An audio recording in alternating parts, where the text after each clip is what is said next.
Hello everyone, for today's video we're going to take a look at the most infamous 9mm handgun ever produced, that being the Intratec TEC-9. Now I'm going to make an educated guess and say most of you watching this video probably first saw this firearm in either Grand Theft Auto Vice City in the hands of Tommy Vercetti or Grand Theft Auto San Andreas in the hands of Carl Johnson. Now I'm not sure if it was in Grand Theft Auto 3, I didn't play that one, unfortunately. But maybe it was in the hands, I think the character's name was Claude, and I think he was in Grand Theft Auto San Andreas. He had a cameo in that one. Now, I will admit the first time I used, quote-unquote, this firearm was in the hands of Tommy Vercetti, rest in peace Ray Liotta, in Grand Theft Auto Vice City. However, the first time I saw this firearm was in the hands of Kurt Russell as Jack Burton. Who? Jack Burton. Me. Now, I'm sure the rest of you who are watching this video are very familiar with John Carpenter's Big Trouble in Little China. And I think that movie is almost 40 years old. Still better than a lot of the movies coming out today. Now, while I did say I know this firearm mostly because of Big Trouble in Little China and Grand Theft Auto, unfortunately this firearm is mostly known for its use in crime. Now, of course, the most recognizable use of the TEC-9, it's actually a TEC-9 Mini, was in the hands of one of the shooters in the 1999 Columbine School Massacre. And I will say that it's rather unfortunate that one of the most iconic looking 9mm handguns ever produced is basically known just for all its uses in crime. But just because someone used it for ill intent doesn't mean that's what it should be remembered for. I mean, as I said, I always think of Big Trouble in Little China when I see this firearm. And that's why I got it. But of course, during the time, because it did have a barrel shroud, shoulder thing that goes up. Do you know what a barrel shroud is? Time. I actually don't know what a barrel shroud is. Okay, because it's in your legislation. It's a shoulder thing that goes up. No, it's not. A threaded barrel, a 32-round detachable box magazine. There was also 20-round magazines. This came with two of the 32-rounders. I've heard there's 50-round magazines. I'm not going to get one. Don't really want one. And the pistol grip.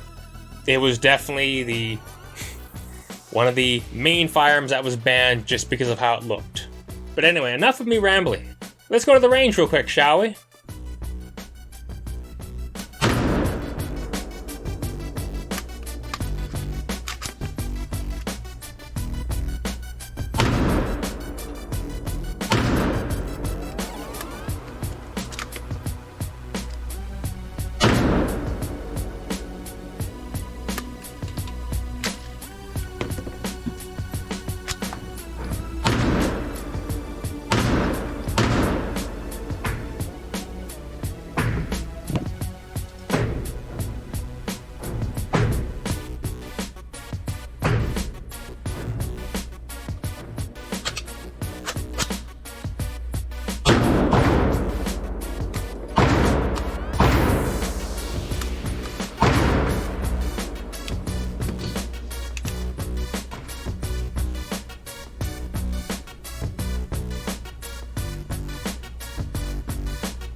Well, that's not good. Now, on my first trip to the range with this firearm, I initially had decided to retune the extractor, thinking, okay, well, let's just tune it, get it right. There was a video here on YouTube where I used that for reference. Went and tuned it. Apparently I didn't tie it down enough. I was shooting it, then pretty soon, didn't work. I then decided to call it a day, came back, fixed it, went out again, had no problems with it.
Now, because this is a blowback firearm, There's a lot of felt recoil in your hand, but again, this isn't a gun you're going out and shoot a lot with, so it's not too bad.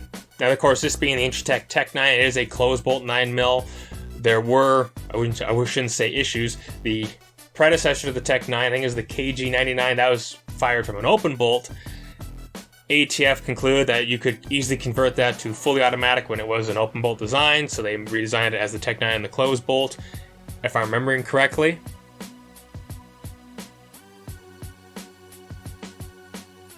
I'm hesitant to say this gun would be very controllable and automatic. There is video of it.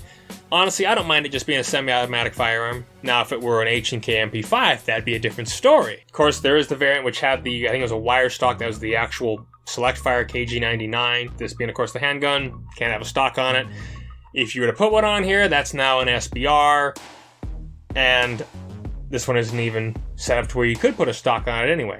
Funny story, when I went and retrieved this firearm, the guys behind the counter wanted to know what the trick was to get the bolt pulled back, because when they got it was just, they couldn't pull the bolt back. They said, oh, maybe you know something we don't. So I look at it and go, oh yeah. The safety on this is you just push the bolt in. Now with the gun charged, the actual charging handle goes all the way into the receiver. Clear. Whereas when the actual hammer is forward, you just push in slightly. Now safety's on, just deactivates the trigger, but your bolt doesn't reciprocate. You have to pull it out, then you can charge it. This gun also does not have a last round bolt hold open, so basically you have to keep track of how many rounds you fire, or until you hear just a click. Anyway, this is a firearm I always wanted. They have gone up quite a bit in price from when they first were released. I think they were only a few $100s. They go for a lot more now. This one's in relatively good shape. As I said, it's just a fun gun, and because I'm a fan of Kurt Russell and Big Trouble in Little China, I'm just a fan of John Carpenter's work in general.